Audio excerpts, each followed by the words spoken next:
السلام عليكم ورحمة الله وبركاته. أهلا بيكم، معاكم هدى محمد. إن شاء الله هنعمل مع بعض وصفة حلوة قوي قوي، إن شاء الله تجربوها وتدعولي عليها. وهي كفتة بس بالخضار. طبعا كلنا ولادنا معذبيننا في أكل الخضار وبنحب نخبيه لهم كده في وسط حاجات، فخبيناه في وسط اللحمة كده وعملنا بيه كفتة بوصفة حلوة قوي قوي. ريحتها في الفرن كانت مفحفحة وطعمها جميل ومحدش اكتشفها وهو بياكل، الحمد لله. بس طبعا بعد ما يشوفوا الفيديو هيعرفوا. يلا بينا نسمي ونصلي على الرسول ونشوف عملنا كفتتنا الخطيرة دي ازاي. طبعا تقدروا تقدموها جنب مكرونة، جنب رز اصفر، جنب سندوتشات كده بالعيش. يلا نشوف هنحتاج ايه. معايا بصلاية وجزراية وبطاطساية وفص ثوم، كلهم حجمهم متوسط، بشرتهم بشر ناعم زي ما انتوا شايفين، والبصلة صفتها من المية. ومعايا بس ربع كيلو من اللحمة، لو هتزودي اللحمة زودي الخضار. وحطيت حوالي نص كوباية من البقدونس المفروم، وهفرم وهعجن كل المكونات كويس كده بايديا. ولو عندك كبة هتسهلي على نفسك الموضوع خالص، وادي كله كده ضربة مع بعضه لغاية ما الكفتة تعمل خيوط كده، يبقى هي العجينة بتاعتها تمام. حطيت بقى فلفل اسمر، وحطيت ملح، وحطيت معلقة من خلطة الكفتة، بهارات الكفتة اي نوع بهارات انت بتحبيه. وما عندكيش حطي 7 بهارات وخلاص، او اكتفي بالملح والفلفل.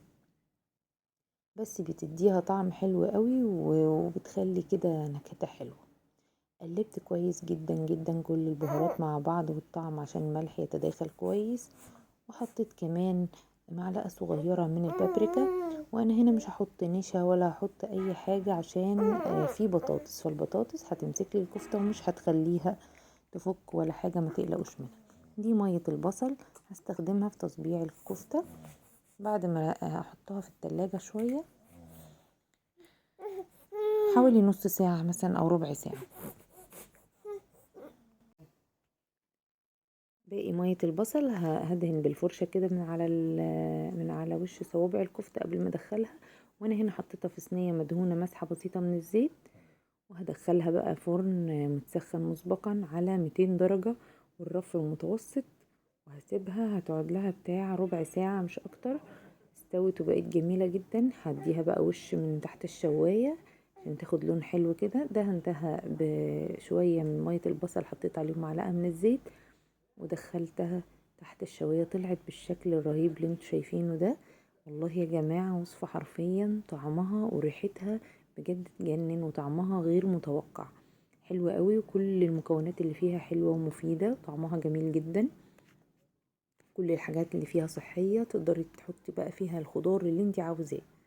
بس انا اكتفيت بالكوسة والجزر والبطاطس والثوم والبقدونس. وتبقى بالشكل الجميل ده. ما تنسوش بقى تدعمونا بلايك وتشاركوا الفيديو مع اصحابكم، وقولوا لي رايكم في الكومنتات.